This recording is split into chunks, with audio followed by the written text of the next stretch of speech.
Garuda Express, an international courier service. నేను directors అసోసియేషన్లో ట్రెజరర్ని, dubbing యూనియన్లో డిసిప్లిన్ యాక్షన్ కమిటీ చైర్మన్ని, చాలా యూనియన్లో లైఫ్ మెంబర్ని, ఫిల్మ్ ఫెడరేషన్లో వర్కర్స్కి వెల్ఫేర్ కమిటీ చైర్మన్ని. ఇదంతా 24 క్రాఫ్ట్స్కి సంబంధించింది.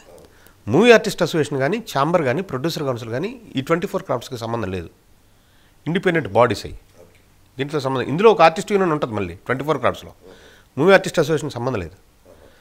ఇక్కడ నేను ఉన్నాను కదా అని నా మీద రూల్ పెట్టి ఇక్కడికి రాకూడదని రూల్ పెట్టారు. మీరు మళ్ళీ వేరే పోస్టులు ఏదైతే ఇస్తున్నారో వాళ్ళు పక్క దాంట్లో మళ్ళీ ట్రెజరర్స్. అంటే మీరు వాంటెడ్లీ కాదంబరి కిరణ్కి చెక్ పెట్టడానికే ఉన్నాను. నాకు వద్దు. చూశాను చివరికి అందరూ అదే ఫాలో అయ్యి ఈ అస్త్రం ఒకటి వాడుతూ ఉంటే నాకు వద్దు. అసలు ఫెడరేషన్ వద్దు, మూవీ ఆర్టిస్ట్ వద్దు. ఇప్పుడేంటి నేను చేసుకుంటున్నా పేదోళ్ళకి మనం సైతం. ఇప్పుడు అన్నింటిలోంచి బయటకు వచ్చారా? అంటే లైఫ్ మెంబర్గా ఉంటాను, లీడర్షిప్లో నాకు ఇష్టం లేదు. ఓకే, నాకు ఇష్టం లేదు. ఇప్పుడు రాజేంద్ర ప్రసాద్ గారు హయాంలో చేశారు కదా ఈ ఎగ్జిక్యూటివ్ కమిటీ మెంబర్గా మాత్రమే 18 మంది ఉంటారు. గత 14 సంవత్సరాలుగా ఈసీ మెంబర్గానే పోస్ట్ ఇవ్వకూడదు. మీకు తెలుసా మూవీ ఆర్టిస్ట్ అసోసియేషన్ ఆ పెద్దలో ఆట నాట తాట తోట అన్నీ ఉంటాయిగా, ఎక్కడికి నా పేరు రాదు. నేను ఏం గమనించినప్పుడు లేట్ అయిపోయింది. ఎందుకంటే ఏదో వంక చెప్తారు తప్ప అక్కడేదో వ్యాపారం చేసుకున్నాడు ఒకటి ఏదో రిహార్సల్ డ్రామా వేస్తున్నాడు, పాట పాడతాడు, పద్యం అని నాటకం కావాలనే. ఎందుకంటే నీకు ఇది లేదుగా, అట్టేస్తా.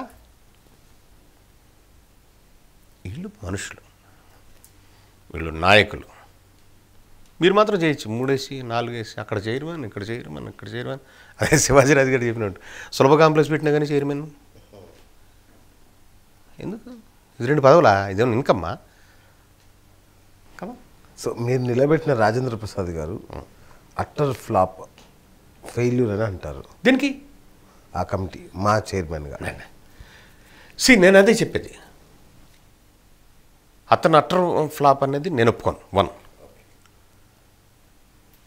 తెస్తాడనుకున్నంత తెస్తానని చెప్పినంత తేకపోవచ్చు. రాజేంద్ర ప్రసాద్ గారికి పాపం ఏంటంటే కొంచెం గప్పుకుని స్పందిస్తాడు. ఆయన స్పందించి టప్మనే ఒక మాట అనేస్తాడు, నేను తెచ్చేస్తాను, నేను పలానా ఆస్తి అమ్మేసాను తెస్తాను, అలా అనకూడదు. అలాంటి తప్పిదాలే తప్ప అతను ఫ్లాప్ కాదు. నాయకుడిగా అతను బెస్ట్, అందరికి రీచ్లో ఉన్నాడు, చక్కగా పనిచేశాడు, అటు ప్రభుత్వంతో కానీ ఉన్నాడు. అంటే ఆయనకు కూడా పెద్ద అనుభవం కాదు కాదు. మనం పక్కన మన టీం అంతా ఉన్నప్పుడు మనం చెప్పాలిగా. ఎవరికాళ్ళే అతను పక్కన గోతులు తీసేస్తే అతను మాత్రం ఏమవుతాడు? హాయ్ యోయో వ్యూవర్స్, సబ్స్క్రైబ్ చేసేటప్పుడు అక్కడ ఉండే గంట సింబల్ను ప్రెస్ చేయడం మర్చిపోవద్దు.